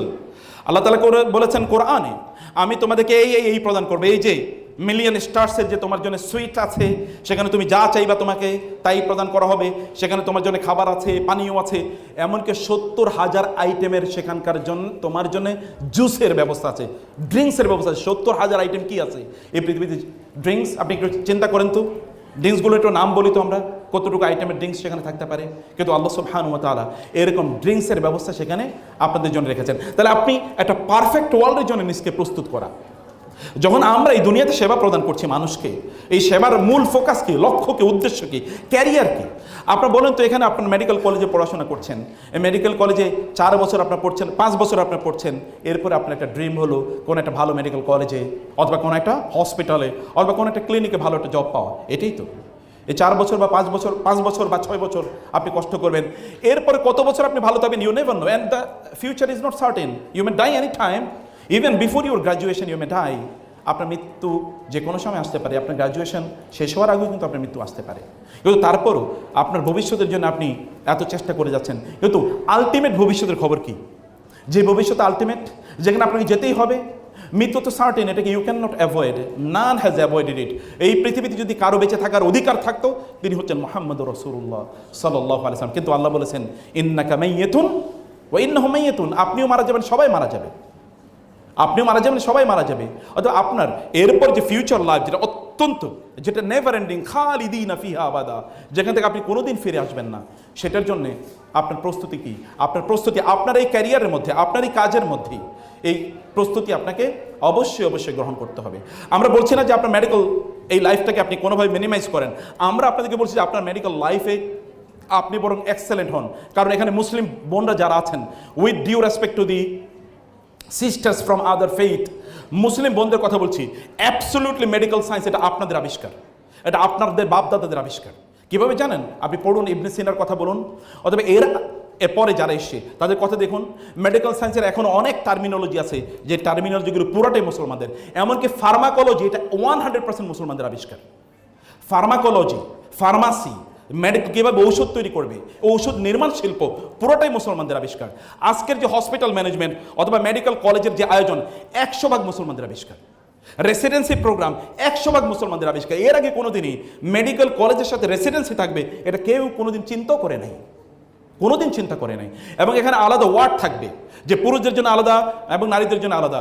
ওয়ার্ডগুলোতে all the facilities will be available. সেখানে গোসলের ব্যবস্থা থাকবে, সেখানে খাদ্যের ব্যবস্থা থাকবে। এরকম এটা কোনোদিন কেউ চিন্তা করে নাই। বরং মুসলমানদের সোনালী যুগ, এখন থেকে আমি 1200 বছর আগের, 1100 বছর আগের, 1000 বছর আগের কথা বলছি, কেউ যদি হসপিটালে ভর্তি হতো তাহলে তার 100% ফ্রি ট্রিটমেন্ট দেওয়া হতো। শুধু তাই না, হসপিটালে ভর্তি হয়ে যাওয়ার পর তার খাদ্য পানীয় জামা কাপড় তাকে দেওয়া হতো। শুধু তাই না, যখন তিনি সেখানে রিলিজ হতেন তখন তাকে কিছু পেটি ক্যাশ দেওয়া হতো। বুঝছেন তো, পেটি ক্যাশ মানে তাকে কিছু টাকা দেওয়া হতো। কারণ কি? এই যে লোকটা তো কাজে এতদিন কাজ করতে পারে নাই, হসপিটালে ছিল। এখন তিনি এখান থেকে গিয়েই যে তিনি কাজে নামবেন তা তো তিনি করতে পারবেন না। তাহলে তিনি আগামী 8, 10, 15 দিন অথবা 20 দিনের তার জন্য খাবারের জন্য তাকে না দৌড়াতে হয়। কারণ তার শারীরিক মানে কন্ডিশনটা আগের মতো একটা অবস্থায় আসা পর্যন্ত তিনি চলবেন কীভাবে, এই কারণে তাকে কিছু পয়সাও দিয়ে দেওয়া হতো। এটা এই পৃথিবীতে আপনি দেখেন তো এরকম একটা নজির আপনি এখন খুঁজে পান কিনা? এখন সার্টিফিকেট ছাড়া আপনি মেডিকেল প্র্যাকটিস করতে পারবেন না। এটা মুসলমানরা এখন থেকে 1200 বছর আগে এটা বাগদাদে তৎকালীন খলিফারা বাধ্যতামূলক করে দিয়েছে। Without certification granted by the government কেউ কোনো মেডিকেল প্র্যাকটিসই করতে পারবে না, কেউ কোনোদিন করতে পারবে না। প্রায় 300 থেকে 350 বছর পর্যন্ত ইউরোপে মেডিকেল কলেজগুলোতে মুসলমানদের লিখিত বইগুলো পাঠ্য বই ছিল, কিন্তু এখন আপনাদের মেডিকেল কলেজে কাদের পাঠ্য বই পড়েন আপনারা? তাহলে এই জায়গায় আপনাদেরকে you have to regain, revive the legacy of your parents, of your, যদি বলি যে আপনাদের সালাফদের, তাদের যেই লিগাসি, তাদের যেই কন্ট্রিবিউশন, সেটাকে আপনাদেরকে আবার রিভাইভ করতে হবে। রিভাইভ করার জন্য আপনি এক্সেলেন্স অর্জন করেন। মেডিকেল কলেজগুলোতে এখন কেবল একটা উইমেন্স, এই কারণে কিন্তু অধিকাংশ মেডিকেল কলেজে তো নারীরাই, এখন আমি দেখেছি আমাদের বোনরা প্রায় 75% অথবা 70%, অথবা একটা হিউজ একটা জায়গা যেখানে আমরা কাজ করতে পারি, আমরা কন্ট্রিবিউট রাখতে পারি। এই কন্ট্রিবিউশনের জায়গা আপনাদেরকে কাজ করতে হবে। এগুলো নিয়ে আপনাদেরকে ভাবতে হবে যে না, আপনি you will do something for the humanity. আপনি মানবতার জন্য কোনো কিছু করবেন। মানবতার জন্য যদি কোনো কিছু আপনি করেন, তাহলে আল্লাহ সুবহানাহু ওয়া তাআলা কেবল আপনাকে দুনিয়া দেবেন, আল্লাহ তাআলা will make you a big mother, এটাই কেবলমাত্র না, অথবা আল্লাহ সুবহানাহু ওয়া তাআলা উইল মেক ইউ মানে অত্যন্ত সম্মানিত এবং মর্যাদাবান আল্লাহ তাআলা আপনাকে করবেন। আপনাকে বলবেন যে আপনি সেলিব্রিটি না, কেউ আপনাকে চেনে না। জানেন, একজন ব্যক্তি রাসূলের কাছে আসলেন, রাসূল ইসলাম তাকে স্বাগত জানালেন, অন্যরা বলেন কেউ তো তাকে চেনে না, আপনি তাকে এত উষ্ণ ওয়েলকাম জানালেন। রাসূলুল্লাহ সাল্লাল্লাহু আলাইহি ওয়াসাল্লাম বললেন যে দুনিয়ার মানুষ তাকে চেনে না বটে, কিন্তু আসমানের এমন কোনো ফেরেশতা নাই যে ফেরেশতা তার নাম জানে না। There are many men and women, those who are unknown in the world, because তার ফেসবুক ফলোয়ার 1.5 মিলিয়ন না, অথবা 5 মিলিয়ন বা 6 মিলিয়ন না। এখন তো মাপা হয় কে কত সেলিব্রিটির ফেসবুক ফলোয়ার কত বেশি। আর ফেসবুক যদি ডিলিট হয়ে যায় তাহলে কেউ আর কাউকে চিনবে না। কিন্তু এমন অনেক লোক আছে যারা unknown to the world, to the people in the world, but known to the people in the heaven. Heavenly bodies যারা আছেন, ফেরেশতা, তাদের কাছে তারা সেলিব্রিটি, তাদের গর্ব করেন আল্লাহ সুবহানাহু ওয়া তাআলা। আপনি আপনার নিজকে এরকম একটা লেভেলে তো নিয়ে যেতে পারেন। আপনি behind the scene, behind the screen, তাতে কি আসে যায়, কিন্তু আল্লাহ সুবহানাহু ওয়া তাআলার কাছে আপনি কতটা সেলিব্রিটি। এই সেলিব্রিটি হওয়ার জন্যে আপনি একদিকে আপনার একাডেমিক এক্সেলেন্স অর্জন করুন, আপনি আপনার ফিল্ডে শ্রেষ্ঠতম হন, কারণ আপনার নবী আউয়ালু আউয়ালু আউয়ালু আউয়ালু, দেখেন তিনি বলছেন আমি সর্বপ্রথম, আমি সর্বপ্রথম। এমনকি সর্বপ্রথম আমাকে কবর থেকে উত্থিত করা হবে, আমি সর্বপ্রথম কিয়ামতের দিন সুপারিশ করব মানুষের জন্য। লোকেরা আমার কাছে ছুটে আসবে, আদমের কাছে যাবে, ইব্রাহিমের কাছে যাবে, নূহ আলাইহিস সালামের কাছে যাবে, ঈসা, মুসা, অল দ্য প্রফেটসের কাছে যাবে। সবাই বলবে না, আমি তোমাদের জন্য সুপারিশ করতে পারবো না। Then they will come to me and then I will fall straightly in prostration just beneath the আরশ অফ আল্লাহ, আল্লাহর আরশের নিচে আমি সেজদায় লুটিয়ে পড়বো। আল্লাহ তাআলা বলবেন, ইয়া মুহাম্মদ, মোহাম্মদ কি হয়েছে, আপনি কেন সেজদায় লুটিয়ে পড়লেন? মাথা তোলেন, ইরফা রাসাক, মাথা তোলেন, সাল তোরতা, আপনি কি চান বলেন, ইরফা তুশাফা, আপনি কি চান? আপনি কারোর জন্য সুপারিশ করতে চান, আপনার সুপারিশ is unconditionally accepted and granted. আর কোনো প্রশ্ন করা হবে না, আপনি যা চান তাই প্রদান করা হবে। তিনি মাথা তুলবেন, বলবেন, আল্লাহ আপনি এখনো বিচার শুরু করেন নাই। মানুষ তো খুবই ভীত সন্তোষ, বলে যাচ্ছে ঠিক আছে বিচার শুরু করছি। বিচার শুরু করা হবে। যারা বিনা হিসেবে জান্নাতে যাবে তারা দৌড়ে আসবে, ইয়া রাসূলুল্লাহ এখনও তো জান্নাতে দরজা খোলা হয় নাই, আমরা জান্নাতে যেতে পারছি না। রাসূল দৌড়ে যাবেন, তিনি এবার জান্নাতে দরজায়, কারণ ওটা দরজা বন্ধ, দরজা টোকা দেবেন, কে? আমি মুহাম্মদ। ও আপনি? কারণ আল্লাহ তাআলা বলেছেন আপনি আসার আগে যেন জান্নাতের দরজা না খুলি। তিনি যাবেন, জান্নাতের দরজা খুলে দেওয়া হবে, অন্যরা ঢুকতে চাইবে, মানে না না কেউ ঢুকতে পারবে না until he is the first man to enter into the paradise. তিনি প্রথম জান্নাতে ঢুকবেন, তিনি প্রথম তার পাটা জান্নাতে রাখবেন, এরপরে তিনি বের হয়ে বলবেন, নাও অন্যদিকে যাও, ঢুকতে দাও। He is the first and is the first to be resurrected from the grave. তিনি প্রথম যিনি কবর থেকে উঠবেন, তিনি প্রথম যিনি জান্নাতে প্রবেশ করবেন। আনা হামিলুল লিওয়াইল হামদ ইয়াউমাল কিয়ামা, আমার হাতে কেবলমাত্র পতাকা থাকবে, তখন লোকেরা চিনবে না ওইখানে যেতে হবে, ওইখানে গেবেল, এবং কেবলমাত্র তার কাছে সেদিন পানি থাকবে। First first first first first. আপনি কেন সেকেন্ড হবেন?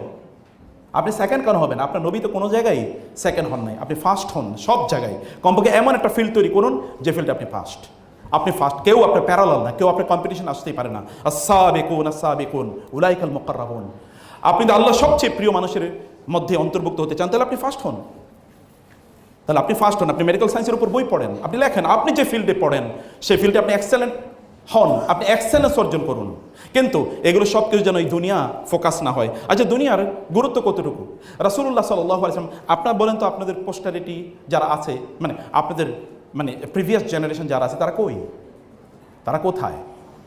আচ্ছা, প্যারালালি যদি আমরা দুজনের কথা বলি, একজন ফেরাউন, একজন হচ্ছে মূসা। এই পৃথিবীতে ফেরাউনের নাম কেউ রাখবে? আপনারা কেউ রাখবেন আপনাদের বাচ্চাদের নাম ফেরাউন, ভাইদের নাম ফেরাউন? সমস্যা কি? ফেরাউন তো এম্পায়ার, সে তো সম্রাট, এবং সেই সময় আনচ্যালেঞ্জড, কেউ তাকে চ্যালেঞ্জ করতে পারেন এরকম। কিন্তু মূসা রাখবেন না? হাজার হাজার না লক্ষ লক্ষ মানুষ তাদের নাম মূসা রাখছে। কোথায় মূসার, কোথায় ফেরাউন? কোথায় মূসার, কোথায় ফেরাউন? আপনি এই পৃথিবীর রাজা হতে পারেন, কিন্তু what about you after death? মৃত্যু হবে না কার? মৃত্যুর পরবর্তী জীবন অস্বীকার করে কে? মৃত্যুর পরবর্তী জীবন তো এটা মাস্ট, এটা বিজ্ঞানের যদি আপনি কথা বলেন, মৃত্যুর পরবর্তী একটা জীবন লাগে। কারণ ওয়ার্ল্ড পারফেক্ট না, অনেক মানুষ অনেকের উপর ইনজাস্টিস করেছে, তার কি কোনো বিচার হবে না? এই পৃথিবীতে অনেকে কষ্ট পাচ্ছে, এই কষ্টই তার জীবন, তার জন্য অন্য কোনো কিছু নাই? অবশ্যই আছে। আপনারা এখন কষ্ট করছেন পড়াশোনা করে, আপনার জন্য ভবিষ্যতে কোনো কিছু নাই। Future is admitted by everyone. তাহলে এই পৃথিবীর পরের ফিউচার কেন থাকবে না? অবশ্যই থাকা উচিত, লজিক্যাল কনসিকুয়েন্স। এটা অবশ্যই আমাদেরকে সেটা অবশ্যই থাকা দরকার। সে কারণে আপনাদের ফোকাস যেন আখিরাত কেন্দ্রিক হয়। রাসূলুল্লাহ সাল্লাল্লাহু আলাইহি ওয়াসাল্লাম তিনি বলেছেন, এই দুনিয়ার উদাহরণ তিনি বলেছেন, এই দুনিয়া হচ্ছে এরকম মালি ওয়ালিদ দুনিয়া এবং আমার, এটার উদাহরণ কি? তিনি বলেছেন এই দুনিয়া হচ্ছে, দুনিয়ার এটার ব্যাপ্তি হচ্ছে এতটুকু যে কোনো একজন কাররাকিবি, যেমন কোনো একজন আগন্তুক অথবা একজন ট্রাভেলার, তিনি কোনো একটা জায়গায় যাচ্ছেন, হঠাৎ করে তার একটু রেস্ট নিতে হলো, একটা গাছের নিচে, তৎকালীন সময় গাছের নিচে বসলো। এখন কোনো একটা হাইওয়ে রেস্টুরেন্টে তিনি বসলেন এবং তিনি একটু চা বা পানি খেলেন, তারপরে তিনি আবার তার সফর শুরু করে দিলেন। যদি একজন মানুষের এই দুনিয়ার উপস্থিতিটা এতটুকু হয়, যে এতটুকু সময়ের জন্য, আচ্ছা আখিরাতের ব্যাপ্তি কতটুকু বলেন তো? 1 বছর, 2 বছর, 100 বছর, 1 million, 1 trillion, 1 trillion light years? Is there any end? Is there any hope and possibility that you will come back to this world? কোনো সুযোগই নাই। তাইলে আপনি জানেন, আপনার ম্যাথমেটিক্সে পড়েছেন, ইনফাইনাইটকে যদি ফাইনাইট দিয়ে কখনো কি করা হয়, ভাগ করা হয়, ডিভাইড করা হয়, তাহলে রেজাল্ট কি হবে? Result zero. রেজাল্ট তো জিরো, কারণ এটা আপনি ইনফাইনাইটকে আপনি ফাইনাইট দিয়ে কীভাবে বিয়ে করবেন? ওটা তো অসীম, এটা তো সসীম, এটা কোনোদিন হতেই পারে না। অতএব আখিরাতের তুলনায় এই দুনিয়ার কোনো অস্তিত্বই নাই। সেই দুনিয়া কেন্দ্রিক আমাদেরকে জীবন যাপন করার অত্যন্ত গুরুত্ব রয়েছে, অত্যন্ত রয়েছে। কিন্তু তার মানে আপনি দুনিয়ার কিছু হবে না, না। আমরা বলছি আপনি দুনিয়ার রাজা হন, দুনিয়ার রানী হন। কারণ আল্লাহ তাআলা আপনাকে দুনিয়ার মালিক বানিয়েছেন এবং আখিরাতের মালিক বানিয়েছেন। আপনি দুনিয়ারও মালিক, আখিরাতের মালিক। দুনিয়াকে আপনি ছেড়ে দেবেন না। অবশ্যই দুনিয়াতে আপনার প্রচণ্ড শক্তিশালী অবস্থান আপনার লাগবেই, কিন্তু সেটা যেন not at the cost of আখিরাত, সেটা যেন আখিরাতের কষ্টে কোনোভাবেই, মানে আখিরাতের বিনিময়ে যেন সেটা না হয়। এবং এই কারণে আপনার প্রত্যেকটা কাজ কিন্তু মৃত্যুর জন্যে। আপনার প্রস্তুতি কিন্তু এই যে একটা বিগার জার্নি, একটা লম্বা জার্নির জন্য, একটা লম্বা সফরের জন্য আপনার প্রত্যেকটা কাজ যেন তৈরি হয়। আপনার রাসূল এর কথা একবার চিন্তা করে দেখেন, বিদায় হজে তিনি গিয়েছেন, সেখানে যখন তিনি গিয়েছেন সেখানে এবং তার আগে আল্লাহ সুবহানাহু ওয়া তাআলা তার রাসূলকে লক্ষ্য করে বলেন ফাইদা ফারাগতা ফানসাব ওয়া ইলা রাব্বিকা ফারগাব। এরও আগে যখন মক্কা বিজয় হলো, আল্লাহ তাআলা তার রাসূলকে বললেন ইযা জাআ নাসরুল্লাহি ওয়াল ফাত ওয়া রাআইতান নাসা ইয়াদখুলুনা ফি দীনিল্লাহি আফওয়াজা ফাসাব্বিহ বিহামদি রাব্বিকা ওয়াস্তাগফির ইন্নাহু কানা তাওয়াবা। যে এখন তো বিজয় হয়ে গিয়েছে, এখন ইসলামের বিরোধিতা করার বা আপনার মিশনের বিরোধিতা করার মতো কেউ আর নাই। অতএব এবার আপনি আখিরাতের জন্য প্রস্তুতি নেন, এবার আপনি মৃত্যুর জন্য প্রস্তুতি নেন। সূরা যখন নাজিল হয় তখন এক কোণে, মসজিদের এক কোণে বসে আবু বকর কেঁদে দিলেন। লোকেরা বলে এত চমৎকার একটা সংবাদ যে the people will enter into Islam, into the fold of Islam in flocks, in groups, in thousands. লোকেরা হাজারে হাজার ইসলাম গ্রহণ করবে। এটা তো খুশির সংবাদ, আপনি কাঁদছেন কেন? তিনি বললেন তোমরা বুঝো নাই, এখানে আল্লাহ রাসূলের মৃত্যুর সংবাদ আছে। কারণ কি? কারণ হচ্ছে আল্লাহ তাআলা তার রাসূলকে ইবাদতের জন্য দুনিয়ায় পাঠান নাই, কেবল ফরমাল কিছু ইবাদত, কেবল নামাজ পড়বে, কোরআন তেলাওয়াত করবে, এটা নয়, বরং তার একটা গ্রেটার লক্ষ্য আছে। তাহলে মানবতাকে মুক্তি প্রদান করা, মানব জাতিকে মানুষের দাসত্ব থেকে আল্লাহর দাসত্বে নিয়ে আসা। সেই জন্য আল্লাহ তার রাসূলকে পাঠিয়েছেন। তার তো মিশন ইজ কমপ্লিট। মিশন যখন কমপ্লিট হয় then Allah will withdraw him from this world. অতএব এখানে তার মৃত্যুর সংবাদ আছে। আল্লাহ তাকে প্রস্তুতি নিতে বললেন। আল্লাহ তাআলা নাজিল করলেন আলাম নাশরাহ লাকা সাদরাক এবং ফাইদা ফারাগতা ফানসাব ওয়া ইলা রাব্বিকা ফারগাব। আপনি যখন অবসর হবেন, আপনার কাজ শেষ, তখন আপনি আপনার রবের সামনে দাঁড়িয়ে যান। ফানসাব শব্দটি নুসুব থেকে এসে, আপনি ক্লান্ত হলে আল্লাহর সামনে দাঁড়িয়ে যান। যখন আল্লাহ তাআলা আপনার ক্লান্তি দূর করে দেবেন। বন্ধুকে বলছি, অনেক ডিপ্রেশন, অ্যাংজাইটি, ফ্রাস্ট্রেশন, অনেক ধরনের হাবিজাবি আপনাকে ওভারকাম করতে চাইবে, আপনি নামাজে দাঁড়িয়ে যান, সলাতে দাঁড়িয়ে যান, প্রেয়ারে দাঁড়িয়ে যান, চোখটা বন্ধ করুন এবং দেখেন না কি প্রশান্তি আপনি অনুভব করেন। চোখটা বন্ধ করে বলুন সুবহানাল্লাহ, বলেই দেখেন কি প্রশান্তি আপনি পান এবং দেখেন কি রিলিফ আপনি পান। সেটা আপনার পাওয়ার অধিকার আপনার আছে। আপনার নিজের উপর আপনি জুলুম করতে পারেন না, আপনার নিজের উপর আপনি জুলুম কোনোভাবেই করতে পারেন না, কারণ এই প্রশান্তি পাওয়া আপনার অধিকার। আপনার অন্তরকে প্রশান্তি দেয়া এটা আপনার অধিকার। প্রশান্তি কোনোদিন শারীরিক না, এটা মাছ মোর স্পিরিচুয়াল অ্যান্ড সাইকোলজিক্যাল, মেন্টাল। এটা অনেক অনেক বেশি মানসিক শারীরিকের চেয়ে। অতএব শারীরিকের চেয়ে আপনাকে মানসিক এই প্রশান্তির দিকে আপনার অবশ্যই আপনার ফোকাস বা আপনার অ্যাটেনশন, আপনার কনসেন্ট্রেশনটাকে সেদিকে ফোকাস করা দরকার। প্রিয় বোনেরা, 2 নম্বর যে বিষয়টি বলতে চাই, রাসূল সাল্লাল্লাহু আলাইহি ওয়াসাল্লামকে আল্লাহ তাআলা বলেন আপনি নামাজে দাঁড়িয়ে যান। আপনি বলেন তো আপনি নামাজে কতটুকু সময় কাটান, আপনি বলেন তো সলাতে কতটুকু সময়। আপনার যদি এই ক্যারিয়ার আপনাকে আল্লাহ থেকে দূরে সরিয়ে দেয়, অথবা আপনার আখিরাত যদি ধ্বংস করে দেয়, আপনি ক্যারিয়ার দিয়ে করবেন কি? আপনি করবেন কি ক্যারিয়ার দিয়ে যদি আপনার আখিরাত ধ্বংস হয়ে যায়? আপনি একবার চিন্তা করেন, চোখটা বন্ধ করেন তো, সবাই একটু চোখটা বন্ধ করেন তো। আপনি একবার জাস্ট 10 সেকেন্ডস একটু চিন্তা করেন তো, আপনি এখন যদি আমার মৃত্যু হয় তাহলে আমি আল্লাহকে কি বলবো, অথবা উত্তর কি দেবো? বলেন তো, একটু চোখটা বন্ধ করে please, just close your eyes and think. Are you in a position to answer Allah or to satisfy Allah with your activities?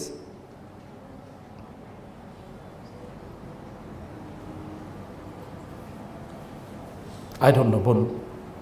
আমি জানি না আপনারা কখনো চোখ বন্ধ করে চিন্তা করেছেন কিনা।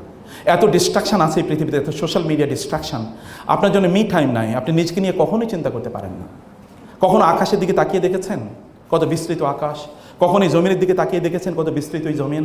কিন্তু এই জমিন, এত বিস্তৃত জমিন, সূর্যের তুলনায় কত ছোট। সূর্য এই মহাকাশের তুলনায় কত ছোট। আর আপনি কতটুকু, আপনার অস্তিত্ব কতটুকু অস্তিত্ব? এই অস্তিত্ব নিয়ে আপনি কিসের বড়াই বা কিসের ইয়ের মধ্যে আছেন? আপনি ফিজিক্যাল বিউটি অথবা আপনার ক্যারিয়ার বা আপনি খুবই ম্যারিটোরিয়াস, এগুলো কোনোটাই আপনার কাজে লাগবে না, কোনোটাই কাজে লাগবে না। সর্বপ্রথম যখন আপনার মৃত্যুর ফেরেশতা যখন আসবে, তখন আমাদেরকে বলতে হবে যে আল্লাহ আরেকটা দিন সময় দেন, কিন্তু never Allah will give in your time. আগ থেকে প্রস্তুতি নিয়ে প্রত্যেকটা কাজ করেন না যে আমরা ওটা ফোকাস। দেখেন কীভাবে আপনি শান্তি এবং প্রশান্তি কীভাবে আপনি পান। দেখেন, আমি বলছি যে রাসূলুল্লাহ সাল্লাল্লাহু আলাইহি ওয়াসাল্লামের উপর আল্লাহ তাআলা রাসূলকে আগ থেকে প্রস্তুতি দিচ্ছেন, প্রস্তুত হন, ইলার রাহির, যেটা আপনি একেবারে ইলার রাহিল হচ্ছে এমন জার্নি, এটা হচ্ছে এমন জার্নি যেটা ইটার্নাল জার্নি। এই জার্নি থেকে আপনি আর কোনোদিন ফিরে আসবেন না। তিনি বিদায় হজে গেলেন। বিদায় হজে যাওয়ার পর ওমর রাদিয়াল্লাহু তাআলা রাসূল সাল্লাল্লাহু আলাইহি ওয়াসাল্লামকে বলেন, ইয়া রাসূলুল্লাহ লাকাদ শিবতা ওয়াল্লাহি লাকাদ শিবতা। ইয়া রাসূল, আপনার দাড়ি চুলগুলো সাদা হয়ে যাচ্ছে, অথচ আপনি জানেন তার ইন্তেকালের সময় সাহাবায়ে কেরামরা বলেছেন আমরা গুণে দেখেছি দাড়ি এবং চুল 16 থেকে 20টা মাত্র সাদা হয়েছে, আর বাকিগুলো সাদা হয় নাই। তারপরে সাহাবাকে লাকাত শিবতা ইয়া রাসূলুল্লাহ, আপনি বৃদ্ধ হয়ে গেছেন। তিনি বলেন না না, শাইয়াবাতনি হুদ ওয়া আখওয়াতুহা ওয়াল মুরসালাত ওয়াত্তাকুবীর, এই সূরাগুলো আমাকে বৃদ্ধ বানিয়ে দিয়েছে। এই সূরাগুলোতে কি আছে? আখিরাতের আলোচনা আছে। আমি এই ভয়ে বৃদ্ধ হয়ে গেছি, আমার চুল দাড়ি সাদা হয়ে গেছে এই ভয়ে। অথচ তিনি the best of Allah's creation, আল্লাহ সৃষ্টির মধ্যে তার মতো এত সম্মানিত আর কেউ নাই। তারপরও তার ভয়, তিনি বলছেন ভয় আমাকে বৃদ্ধ বানিয়ে দিয়েছে। রাসূলুল্লাহ সাল্লাম বিদায় হয়ে তিনি ভাষণ দিয়েছেন। এরপরে আরাফাতের ময়দানে নাজিল হলো আল ইয়াউমা আকমালতু লাকুম দীনাকুম ওয়া আতমামতু আলাইকুম নি'মাতি ওয়া রাদিতু লাকুমুল ইসলাম দীনা, আমি ইসলামকে পরিপূর্ণ করে দিয়েছি, নিয়ামতকে পূর্ণ করে দিয়েছি। এবং এই আয়াত যখন নাজিল হয় তখন এগেইন ওমর রাদিয়াল্লাহু কেঁদে দিলেন। অন্যরা বললেন আমাদের জন্য সুসংবাদ, আপনি কাঁদছেন কেন? তিনি বললেন, এবং রাসূল সাল্লাল্লাহু বললেন ওমর কাঁদছেন কেন? তিনি বলেন ইয়া রাসূলুল্লাহ, আল্লাহ বলেছেন ইসলাম পূর্ণ হয়ে গেছে, পূর্ণতার পরে তো আর কিছুর প্রয়োজন নাই। One it is perfect and complete, তাহলে তো আর এখানে কোনো প্রয়োজন নেই। ইয়া রাসূলুল্লাহ, তার মানে আপনার কি আর দরকার নেই দুনিয়াতে? কত ফার সাইটেড, কি গভীর দৃষ্টি! তার মানে আপনার এই দুনিয়াতে আর দরকার নাই। এবং আপনি জানেন আল্লাহর কসম, তিনি সেখান থেকে ফিরে আসার অল্প কয়েকদিন পরে তিনি ইন্তেকাল করেন। রাসূলুল্লাহ সাল্লাল্লাহু আলাইহি ওয়াসাল্লাম তিনি প্রস্তুতি নিচ্ছেন, দেখেন প্রস্তুতি, আল্লাহ তাকে প্রস্তুত করে নিচ্ছেন। এবং শেষের দিকে এসে তার ইবাদতের মাত্রা কমে না, তার ইবাদতের মাত্রা বেড়ে গিয়েছে। আর অনেক অনেক পরিমাণ তিনি ইবাদত করছেন। তিনি অসুস্থ হয়ে পড়লেন এবং তার ইন্তেকালের প্রায় 12-13 দিন আগে তিনি অসুস্থ হয়ে পড়লেন। তিনি বলেন আবু বকর রাদিয়াল্লাহু তাআলা আনহুকে আবু বকর যেন নামাজ পড়ান। আবু বকর রাদিয়াল্লাহু তাআলা সালাত পড়াচ্ছেন। রাসূলুল্লাহ সাল্লাল্লাহু আলাইহি ওয়াসাল্লাম বললেন আবু বকরকে সালাত পড়ানোর জন্য। আয়েশা রাদিয়াল্লাহু তাআলা আনহা, যিনি আবু বকরের মেয়ে রাদিয়াল্লাহু তাআলা আনহা, তিনি বলেন ইয়া রাসূলুল্লাহ, আবু বকরকে এই দায়িত্ব দিয়ে না, আমার বাবার এই দায়িত্ব দিয়ে না। বলে কেন? বলে উনি রাজুলুন আসিফুন বাক্কাউন, তিনি খুবই এমন লোক যে কথায় কথায় কাঁদে, কোরআন তেলাওয়াত করলে কাঁদে।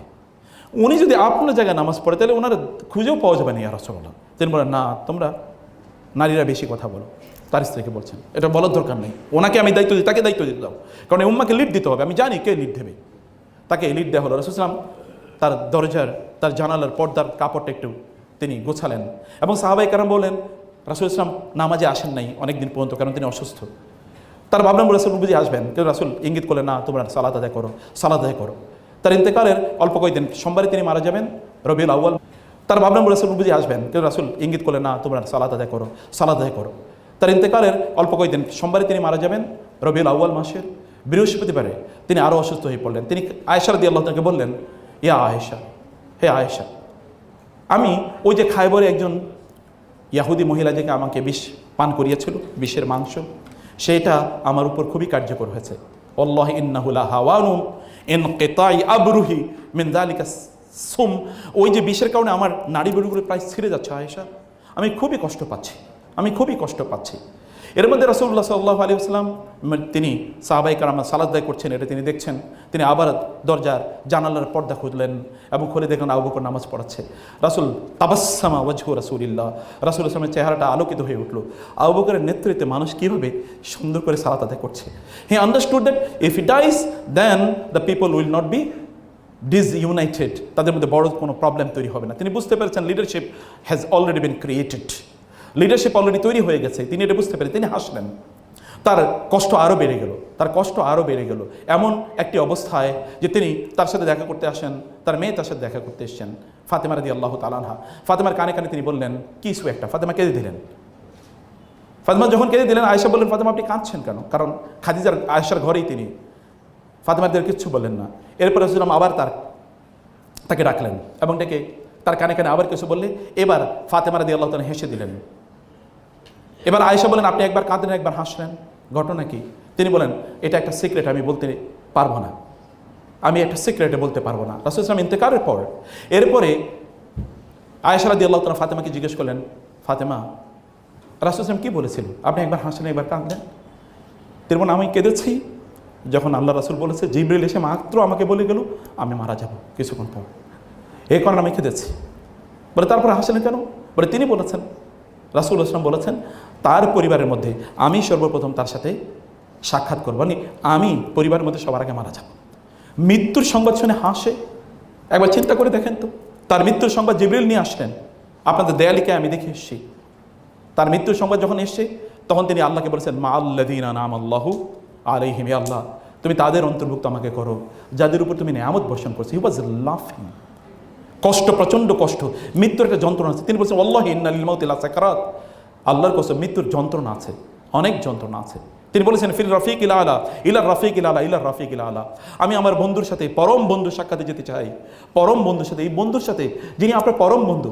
এমন কোনো মুহূর্ত নেই তিনি যদি অক্সিজেনটা বন্ধ করে দিতেন, যে পৃথিবীর কোনো, ধরেন ডোনাল্ড ট্রাম্পের কাছে এখন আছে অক্সিজেন নিয়ন্ত্রণের ফর্মুলা, কি হইতো বলেন তো? উনি অক্সিজেন নিয়ন্ত্রণ করতে পারেন, 5 মিনিটের জন্য বলতেন সারা পৃথিবীর অক্সিজেন বন্ধ করে দিলাম, শুধু আমেরিকার অক্সিজেন চলবে, তাহলে কি হইতো বলেন? তিনি তো অক্সিজেন 1 সেকেন্ডের জন্য বন্ধ করেন নাই।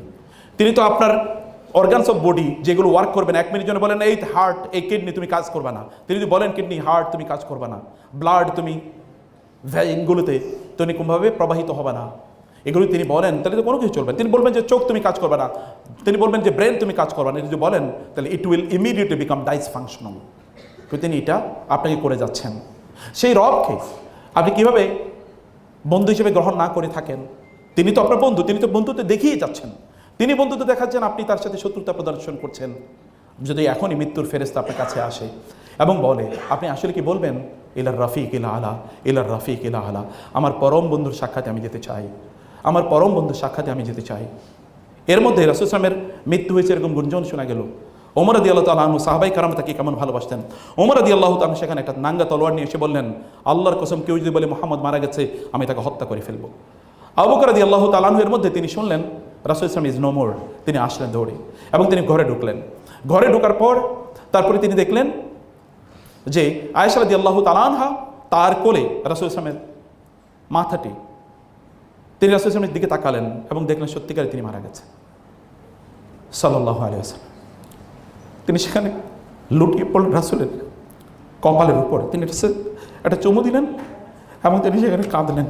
কেঁদে সেখান থেকে তিনি বের হয়ে গেলেন।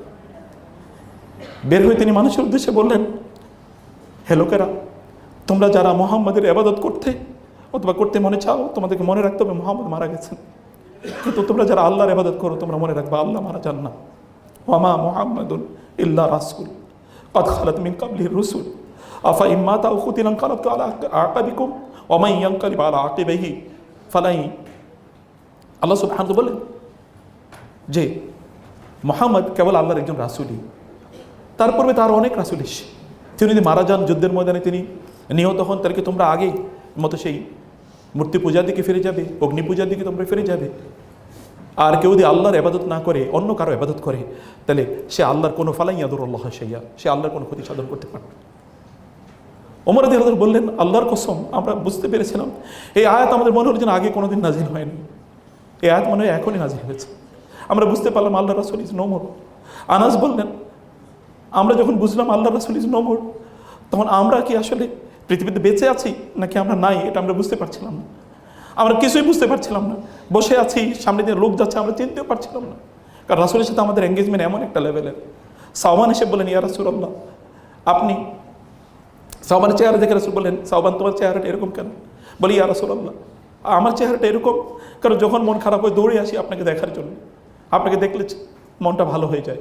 কিন্তু একবার চিন্তা করলাম, আপনি যখন মারা যাবেন তখন মন খারাপ হলে কাকে দেখতে আসবে? আবার আপনি যখন মারা যাবেন, আমরা মারা যাব, আশা করি আমরাও জান্নাতে যাব, কিন্তু জান্নাতে আপনি নবী, আপনি থাকবেন কোথায় আর আমরা থাকবো কোথায়? ইয়া রাসূলুল্লাহ, এই কারণে মন খুবই খারাপ, আপনাকে দেখব।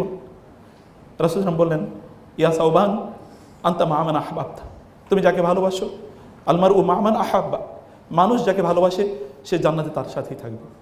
সাহাবায়ে কেরামরা বললেন, এটা আমাদের জীবনের সবচেয়ে সেরা দিন ছিল, যেই দিন আমরা বুঝতে পারলাম পরম পাওয়া। এরকমভাবে তিনি মানুষের সাথে ইনভলভ ছিলেন।